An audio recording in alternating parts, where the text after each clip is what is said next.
Hello friends and welcome back!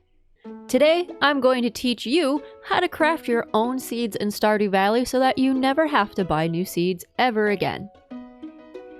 Sorry, not sorry, Pierre. There are two ways that you can craft seeds in the game. You can craft seeds from forageables, or you can use a seed maker.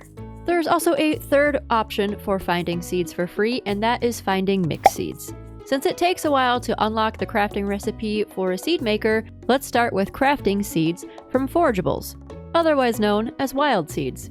You can craft spring seeds, summer seeds, fall seeds, and winter seeds. They all have a generalized label of wild seeds, however each season you craft them will change what you get from the seeds. So let's start with spring seeds.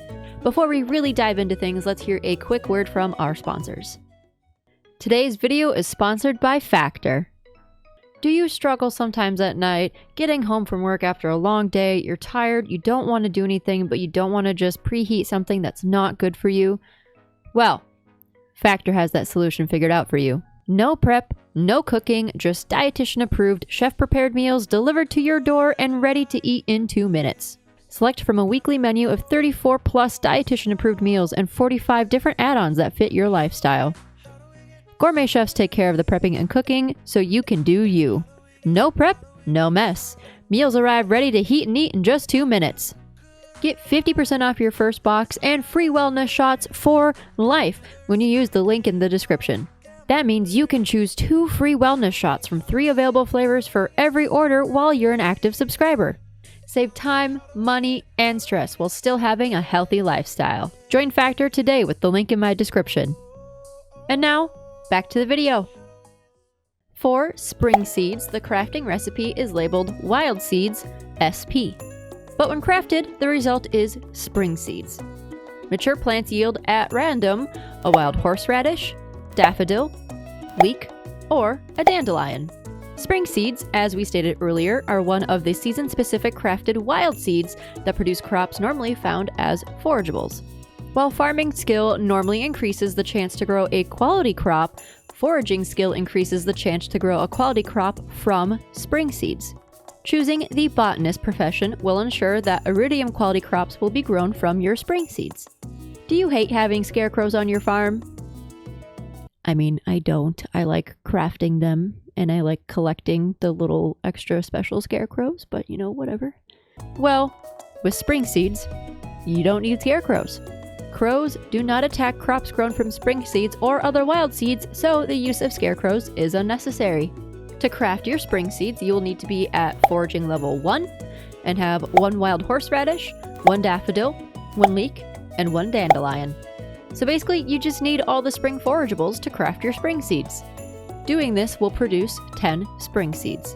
So from just 4 forageables, you can produce 10 seeds for more. I suggest using your forageables to first complete the bundle in the community center, just to get it done and out of the way, and then you can start crafting your seeds. You'll also receive 30 spring seeds from completing the bundle in the community center, so even more seeds for no money spent. The spring seeds will then produce at random the 4 forageables of their season. And now, summer seeds. You can probably guess what the crafting recipe is for the summer seeds. The crafting recipe is labeled Wild Seeds SU, but when crafted will result in summer seeds. Mature plants will yield at random a grape, spiceberry, or a sweet pea. Just as spring seeds, while the farming skill is normally what increases the chance to grow a quality crop, foraging skill increases the chance to grow a quality crop from summer seeds.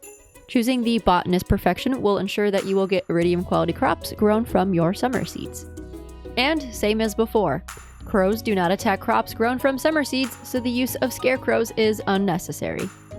For this recipe to be unlocked, you will need to be at foraging level 4 and have 1 spiceberry, 1 grape, and 1 sweet pea. It will yield 10 seeds. So once again, you simply gather all of your seasonal forageables, donate what you need to the community center, and then start crafting your own.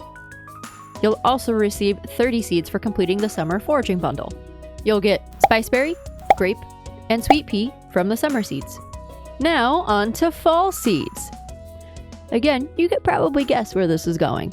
The crafting recipe is labeled Wild Seeds FA, but when crafted will result in fall seeds. Mature plants yield at random a blackberry, a common mushroom, a hazelnut, or wild plum. You will need to be at foraging level 6 to unlock the fall seeds recipe, and you'll need one of each of the forageables of the season: blackberry, common mushroom, hazelnut, and wild plum, and it will yield 10 seeds. You'll receive 30 seeds for completing the fall foraging bundle in the community center, and as before, crows will not attack wild seeds, so there is no need for scarecrows. The seeds will produce the forageables of that season. Last but not least on our list of wild seeds is winter seeds. Have you figured out the pattern yet? The crafting recipe is labeled Wild Seeds WI, but when crafted will result in winter seeds. Mature plants yield at random a crocus, crystal fruit, snow yam, or winter root. You will need to be at foraging level 7 to unlock this recipe, and you will need 1 crocus, 1 crystal fruit, 1 snow yam, and 1 winter root. This will yield 10 seeds. You'll receive 30 seeds for completing the winter foraging bundle, and crows will not attack your winter seeds, and from these seeds you will grow at random the winter forageables. All of this is pretty much the same. However, winter seeds are the only seeds that can grow outdoors in the winter. So if you don't have a greenhouse unlocked yet, this is a great way to get some crops on your farm to keep making some money during the winter.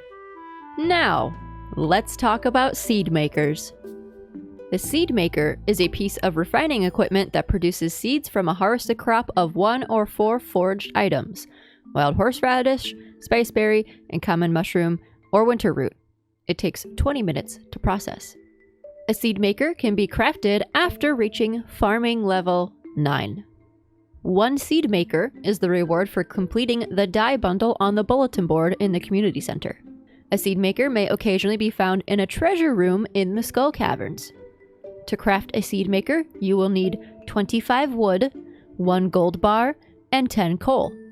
The seed maker can produce 1 to 3 seeds of the same variety as the input crop, 1 to 4 mixed seeds, or 1 packet of ancient seeds. You are most likely, though, to receive 1 to 3 seeds of the same input crop. The chance of that is 97.51%. There is a 1.99% chance that you'll get mixed seeds, and to get a packet of ancient seeds is a 0.5% chance. So you may put a random seed in there, and on a very off chance you might get ancient seeds from it, but it's a pretty good seed to have. Basically, if you put, let's say, corn in the seed maker, the highest probability is that you will receive 1 to 3 new corn seeds. To completely avoid buying new seeds, an average of 51% of harvests would need to be sacrificed to obtain new seeds for the next growing cycle. So if you never want to buy seeds again, you will have to sacrifice about half of your crop to be able to put all of those into a seed maker to produce more seeds. The seed maker, however, does not produce seeds from every single crop.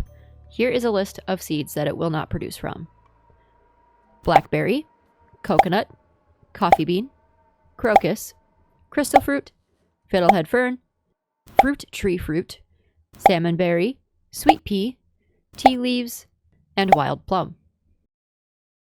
Any item listed as forageable in the game other than wild horseradish, common mushroom, and winter root.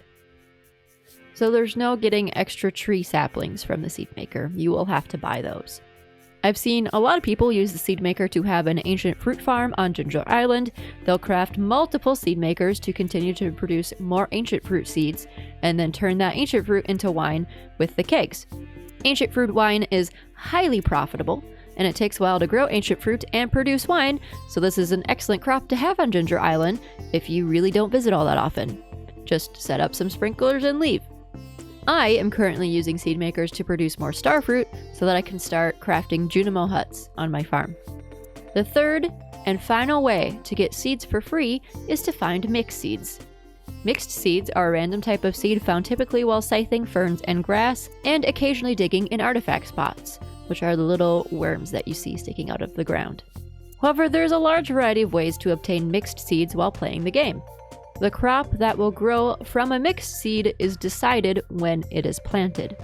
Mixed seeds collected in any season always grow to become crops of that season in which they are planted. Mixed seeds cannot be planted in winter, except in the greenhouse and indoors in the garden pots, where they become one of the random crops of any season. Mixed seeds planted on Ginger Island are always the same, no matter the season. It's basically just always summer on Ginger Island. Mixed seeds in the spring have a chance of becoming cauliflower, parsnip, or potato. In the summer, corn, pepper, radish, or wheat. In the fall, artichoke, corn, eggplant, or pumpkin. In the winter, any of the previously listed is possible when mixed seeds are planted in pots or in the greenhouse. On Ginger Island, they will produce blueberry, melon, pineapple, and rhubarb. So, this was a little bit of information, but now you know multiple ways to get crops without spending any money in Stardew. You can get quite a large variety of crops this way too.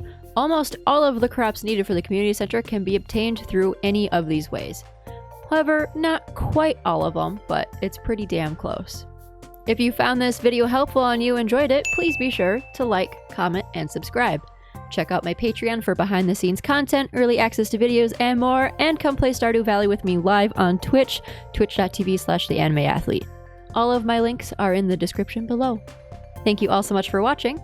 Have a good rest of your night.